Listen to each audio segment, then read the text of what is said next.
No fue el crecimiento económico lo que nos obligó a importar, fue la caída en la producción lo que nos obligó a importar.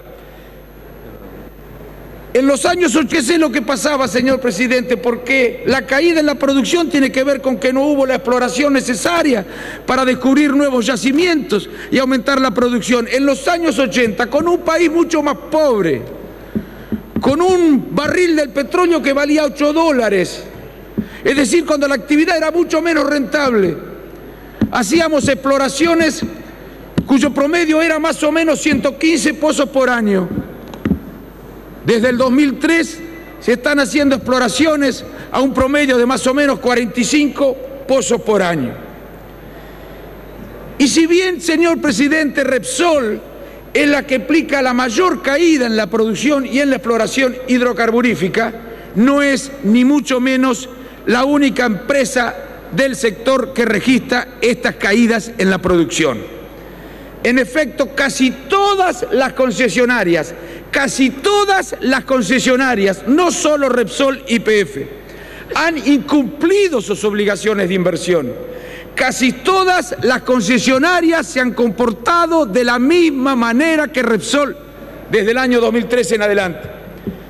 Por eso, señor presidente, nuestra propuesta alternativa, la que señalara el diputado Tunesi, ordena una auditoría general sobre el conjunto de las concesionarias para ver cuál es la situación contractual y eventualmente determinar las responsabilidades económicas y penales que puedan corresponderle, no solo a las empresas, sino a los funcionarios que tuvieron la responsabilidad de ejercer los controles pertinentes y no lo hicieron. Mire, señor presidente, hace rato que veníamos advirtiendo que nos iba a ocurrir lo que nos está ocurriendo. Durante la campaña lo dijimos en muchas oportunidades. Agoreros, nos decían, no hay crisis. ¿No ven que no hay cortes masivos? Agoreros, no hay crisis. Lo que no decían, señor presidente, es que no se producían cortes masivos porque estábamos importando energía, porque la política consistía en renunciar al autoabastecimiento y reemplazar el autoabastecimiento por importación de energía, como dijo el diputado Tunesi. Porque por supuesto había dólares, ahora empiezan a faltar los dólares y la importación de energía sin dólares ya no es lo mismo. Así nos cierran las cuentas.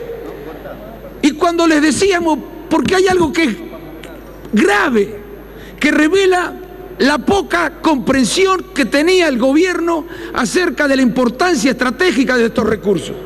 Cuando les decíamos, pero ustedes saben que no hay cortes, no porque no estemos en crisis energética, sino porque están utilizando dólares para traer energía de afuera. Nos decían, ¿y eso qué tiene que ver? ¿Qué tiene de malo? No es importante autoabastecerse, no es grave que la Argentina no se autoabastezca. Eso nos decían. Y ahora se rasgan las vestiduras, señor presidente, por la soberanía y el autoabastecimiento energético. Sinceramente, señor presidente, cuesta creer que sean las mismas personas las que decían cosas tan contradictorias. Cuesta creerlo, señor presidente. Recién ahora decía, admiten el daño. Recién ahora admiten el daño. Más vale tarde que nunca. Más vale tarde que nunca, dice la voz popular, y dice bien, señor presidente. Al menos han reconocido que así no podemos seguir, que hay que cambiar. Que reconozcan además la responsabilidad que les cabe, creo que frente al oficialismo sería mucho pedir. Desde luego, señor presidente, no voy a dejar de mencionar a Repsol. Desde luego, señor presidente, que Repsol y el resto de las concesionarias responsabilidad fundamental en la crisis muy grande. Han incumplido, como dijimos, se ha dicho acá, lo ha dicho el oficialismo y lo han dicho muchísimos en otros ámbitos. Han incumplido con sus obligaciones y de forma leonina han abusado de este viva la pepa en la que se convirtió el mercado energético por ausencia del Estado. Se han llevado las utilidades, han vaciado las empresas. Lo que se le ha tolerado a Repsol es realmente escandaloso en la Argentina. Vienen a nuestra memoria los tiempos de la colonia, señor presidente, cuando se llevaban la plata desde Potosí para enriquecer las economías europeas, dejando hambre, miseria y desolación en esta parte del continente. A mí me avergüenza, sinceramente lo digo, me avergüenza como argentino imaginar qué piensan los españoles cuando se enteran de que nos han saqueado de esta manera frente a la pasividad del gobierno y frente a la ignorancia de la gran mayoría del pueblo argentino. Me avergüenza pensar, imaginar lo que pueden pensar los españoles. Ahora, muy bien, sin perjuicio de la responsabilidad de YPF, la culpa no es solo, no quiero ser chabacano, de Repsol, también del que le da de comer. ¿Y quién era el que le daba de comer? Sino el Estado, o decir el gobierno. Mientras ocurrían todas estas cosas, ¿qué hacía el gobierno? ¿Se acuerdan cuando nos decía que eran empresarios ejemplares? A mí me invitaron a una conferencia de prensa y no fui porque me parecía poco serio el anuncio que iban a hacer. No fui porque me parecía poco serio. Por supuesto no soy un experto, consulté.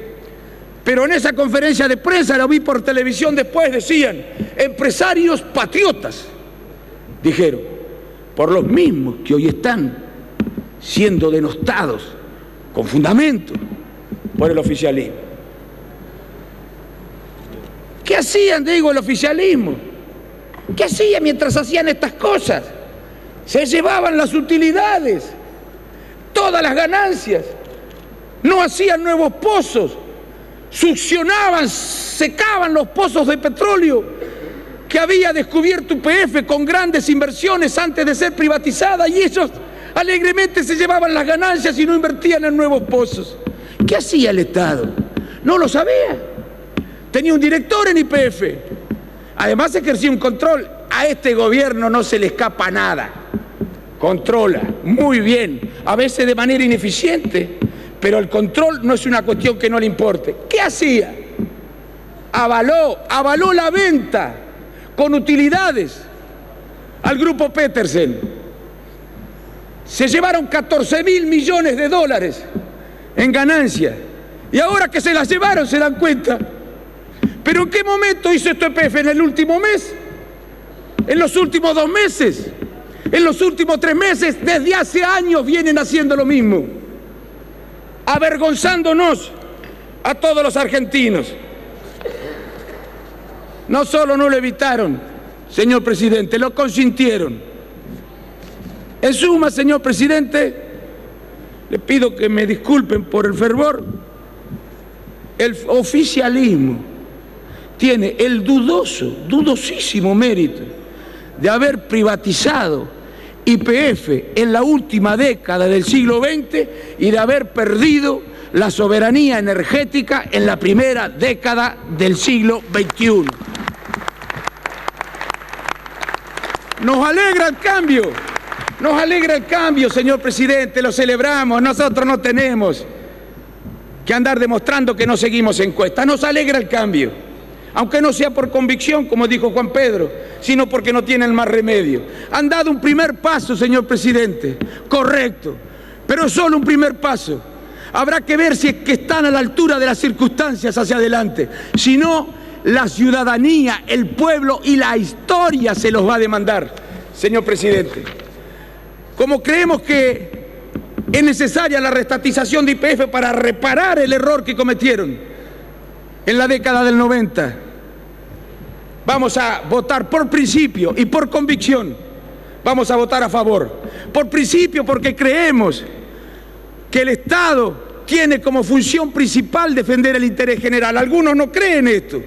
Algunos creen que el interés general se defiende a través del mercado, que se defiende mejor que cuando cada uno defiende sus intereses particulares. Nosotros no. Nosotros creemos que es el Estado el que debe defender el interés general. Y nos parece, por convicción, que la posesión o la propiedad de la explotación de los recursos naturales es un instrumento fundamental, entre otros, para poder desarrollar ese cometido. Por eso vamos a votar así, presidente, y voy a ir abreviando porque tengo miedo de quedarme sin tiempo para contestar algunas otras cosas. Hay algunos que compartiendo esta convicción y este principio, dicen que no deberíamos darle al gobierno que ha manejado de manera tan ineficiente y tan poco transparente la política energética, el manejo de los recursos energéticos tan importantes.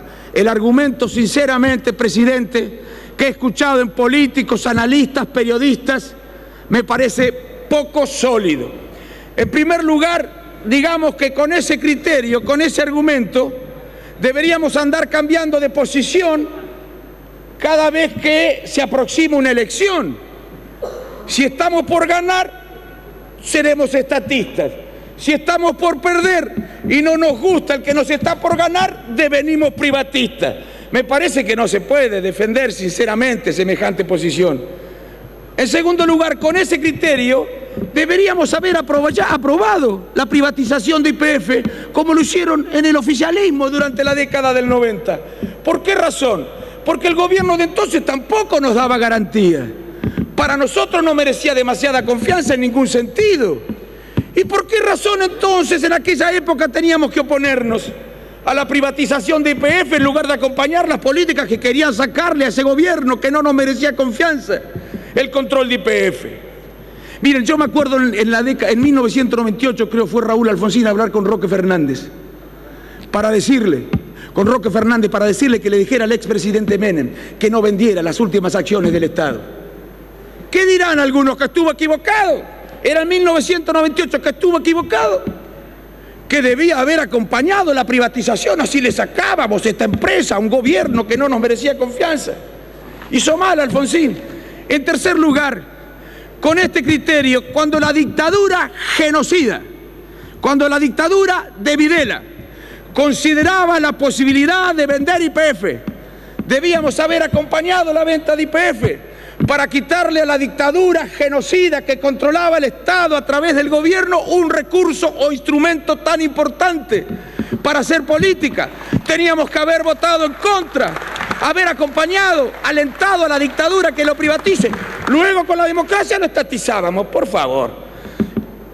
Y con ese criterio, miren, supongamos que mañana, y puede entrar, que mañana ingresara un proyecto de ley que quiere privatizar, por ejemplo, el Banco Nación.